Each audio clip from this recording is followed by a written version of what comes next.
Assalamualaikum warahmatullahi wabarakatuh. Perkenalkan saya Fitri Salsabila Bukhari Muslim dengan NIM 2008076057.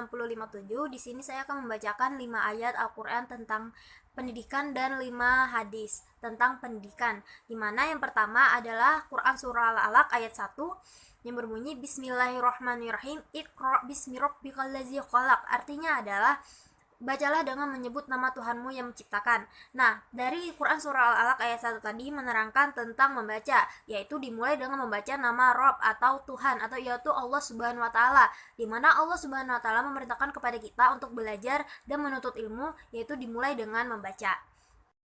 Quran surah yang kedua yaitu adalah ayat Al-Kahfi ayat 66 yang berbunyi Bismillahirrahmanirrahim. Qala lahu Musa hal attabi'uka ala an tu'allimani mimma ulimta rusyda, yang artinya adalah Musa berkata kepadanya, bolehkah aku mengikutimu agar engkau mengajarkan kepadaku ilmu yang benar, nah dari apa yang telah diajarkan kepadamu untuk menjadi petunjuk. Nah, dari Al-Quran surah Al-Kahfi ayat 66 itu menggambarkan tentang seorang murid yang meminta kepada gurunya untuk diajarkan sebuah ilmu. Nah, pada ayat di situ menceritakan tentang Nabi Musa yang dimana beliau sebagai murid dan Nabi Khidir yang dimana beliau sebagai pendidik. Nah, di situ beliau meminta kepada pendidik dengan penuh kesopanan. Adalah Al-Quran surah Ar-Rum ayat 7 di mana berbunyi Bismillahirrahmanirrahim ya'lamuna dhahira minnal hayatid dunya wa hum 'anil akhirati hum ghafilun, yang mana artinya mereka mengetahui yang lahir tampak dari kehidupan dunia sedangkan terhadap kehidupan akhirat mereka lalai. Nah, pada Quran surah Ar-Rum ayat 7 itu menjelaskan tentang bagaimana manusia itu yang hanya mengetahui perihal kehidupan dunia saja, seperti bagaimana mencari mata pencaharian, bagaimana urusan mereka di dunia, dan mereka hanya mengetahui ilmu-ilmu dunia saja sedangkan mereka tidak berilmu terhadap kehidupan di akhirat. Selanjutnya adalah Al-Quran surah Al-Baqarah ayat 31 yang berbunyi Bismillahirrahmanirrahim wa 'allama Adamal asma'a kullaha summa aradahum 'alal malaikati wa qala ambi'uni bi asma'i haulaika in kuntum shadiqin, yang mana artinya adalah dia mengajarkan kepada Adam nama-nama benda seluruhnya. Kemudian dia memperlihatkan benda kepada para malaikat seraya berfirman, sebutkan kepadaku nama-nama benda ini jika kamu benar. Nah, dari Al-Quran surah Al-Baqarah ayat 31 itu menerangkan tentang kemuliaan manusia di mana dibandingkan dengan jenis malaikat. Nah, di mana manusia itu lebih mengetahui dan memiliki ilmu pengetahuan atau nama-nama sebuah benda yang dimana malaikat atau bangsa lain itu tidak mengetahuinya. Selanjutnya adalah Al-Quran surah Syad ayat 29 yang mana berbunyi Bismillahirrahmanirrahim. Kitabun anzalnahu ilaika mubarakul liyadabbaru ayatihi waliyatadzakkara ulul albab, yang artinya adalah Al-Quran ini adalah kitab yang kami turunkan kepadamu Nabi Muhammad yang penuh berkah supaya mereka menghayati ayat-ayatnya dan orang-orang yang berakal sehat mendapat pelajaran. Nah, pada Al-Quran surah Asyad ini ayat 29 ini menjelaskan tentang bahwa Al-Quran itu merupakan pedoman, di mana Al-Quran adalah kitab yang memiliki keberkahan dan merupakan sebuah pedoman bagi umat manusia. Dan apabila manusia menjadikan Al-Quran sebagai tuntunan hidup, sebagai pedoman, maka Al-Quran itu akan menuntun manusia kepada kehidupan yang sejahtera, baik itu dunia maupun akhirat.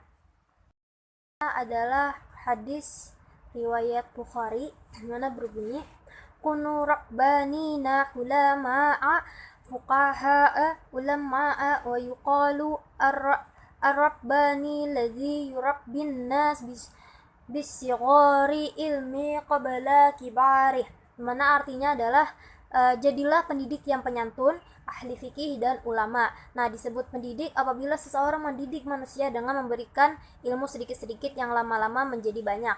Artinya hadis ini menerangkan bagaimana seharusnya seorang pendidik. Harusnya seorang pendidik itu memiliki ilmu dan bersikap santun dan dapat memberikan ilmu yang berkah.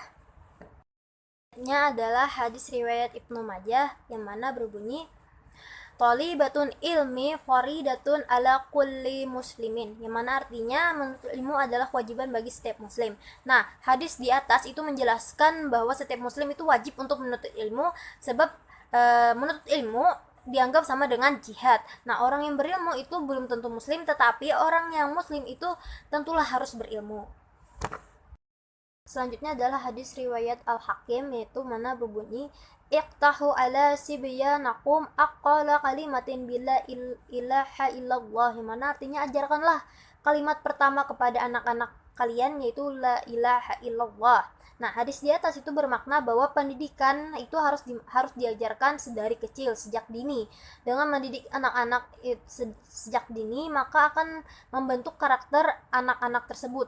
Nah, dimana ketika mereka beranjak dewasa, mereka akan menjadi pribadi yang soleh dan soleha, dan mereka akan mencerminkan kepribadian mereka yaitu dengan kepribadian yang berakhlakul karimah.